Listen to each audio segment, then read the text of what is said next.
Turma, tudo bem com vocês? Como é que vocês estão? Aqui é o professor Roniel mais uma vez aqui, pronto para compartilhar conhecimento. Vamos aí continuar compartilhando conhecimento. Também tenho aprendido com vocês, sabia? Tenho aprendido sim. É um compartilhamento de conhecimento que temos aqui no nosso projeto da leitura conectada da Escola Terezinha de Jesus. Vamos lá. Eu quero começar aqui, antes de entrar no conteúdo, vamos falar sobre relato pessoal, relembrar alguns conceitos desse gênero textual. Eu quero parabenizar você que tem feito as atividades, principalmente as produções textuais. Vocês, muitas vezes eu envio a história, começando, você termina, envio as imagens e você vai lá e cria uma narrativa em cima daquelas imagens, conta uma história. Eu tenho recebido também até relatos pessoal. Parabéns, turma. Vamos continuar aí com esse objetivo, continuar aprendendo, tá bom? A aula hoje é de português, relato pessoal. É o gênero que nós estamos estudando agora esse mês. Estávamos estudando nessa quarentena, mas estamos aqui, vamos fazer uma revisão do relato pessoal para vocês não esquecerem. Lembrando que esse conteúdo que eu vou apresentar aqui, você já tem ele no caderno, você pode ir lá para fazer um feedback para não esquecer esses conceitos. E temos que continuar fazendo aí os nossos relatos, tá ok? Vamos ver aqui então, estrutura e característica de um relato pessoal, desse gênero tão importante. Então, o relato pessoal é uma modalidade textual que apresenta uma narração sobre um fato ou um acontecimento marcante na vida de uma pessoa. Nesse tipo de texto, podemos sentir as emoções e sentimento expressos pelo narrador, tá bom? Então, geralmente, você sente a emoção quando a pessoa está narrando ali um relato de sua vida, por exemplo.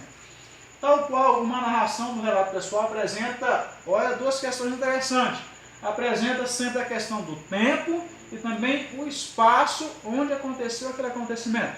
Onde foi que aconteceu? Numa cidade? Foi na roça? Onde foi que aconteceu?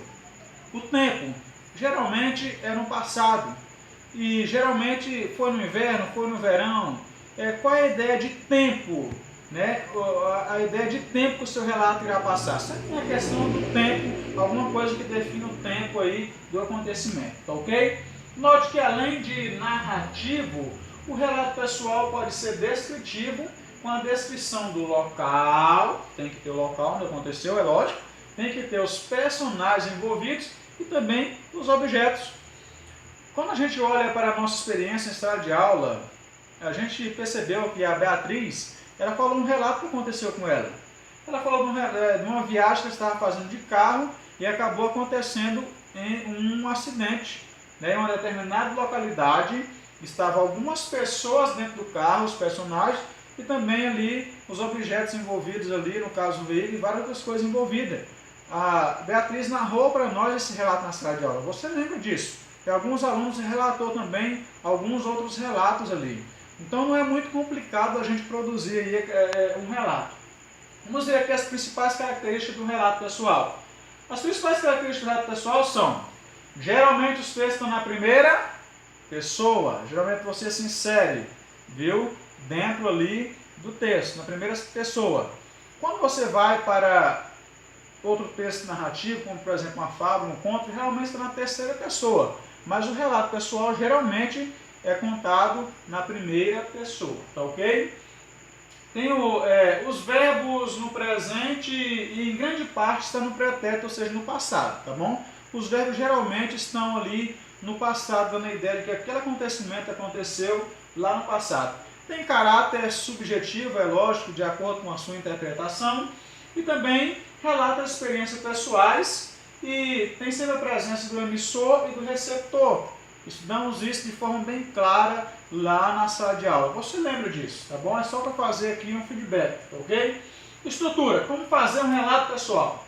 Ainda que não exista uma estrutura fixa para produzir um relato pessoal, é essencial estarmos atentos a alguns pontos. Por exemplo, quem? Narrador que produz, né, o relato. O que? Fato a ser narrado. Quando? É o tempo. Onde? O local. E como? De que maneira aconteceu o fato. Aqui se o professor errar não tem como consertar não, viu? Porque eu não estou editando nada, tá bom? E também e por quê, qual a causa do fato, viu? Então, essa estrutura aqui, essas características fazem parte de um relato que se você estudar isso aqui e não esquecer, você vai conseguir fazer um relato Perfeito, tá bom? Então vamos lá para a estrutura em si do relato. Primeiro, quando você vai fazer um relato, tem que ter o título, é lógico, não é obrigatório, mas é bom ter ali um título, tá ok? Ainda que não seja necessário em todos os relatos, alguns indicados com o título referente ao tema que será abordado. Além do título, tem que ter o tema. E primeiramente é importante delimitar o tema, ou seja, o assunto que será abordado no relato pessoal. Seja um evento que ocorreu, uma fase da vida, uma conquista, uma superação ou até mesmo uma história triste faz parte de um relato. É o seu tema aí que você vai abordar no relato. Aí depois, assim, você delimitou o tema, vem a introdução. Lembrando, faz o título, separa o título do corpo do texto, viu, turma? Tá ok? Quando você começar a introdução, dá espaço ali do recuo da margem de um dedo e começa com a letra maiúscula. Não esqueça disso, hein? Introdução, pequeno trecho em que aparecem as principais ideias, né? Que quer se relatar. Nessa parte é possível encontrar o local, tempo, personagem que fazem parte da narrativa. Também a questão do contexto. Observe em que contexto se passa o relato que será narrado. Fique atento à utilização de tempos verbais no presente e no passado, ainda no espaço local que ocorram os fatos, tá bom? Lembrando que o seu texto tem que ser rico em pontuação, principalmente parágrafos e vírgulas. Não esqueça, viu? Eu vou observar quando você enviar para mim o seu relato, tá ok?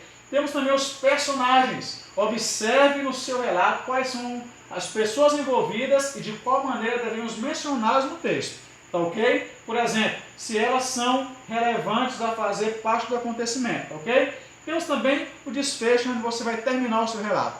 Meu tempo já está cumprido, eu preciso adiantar.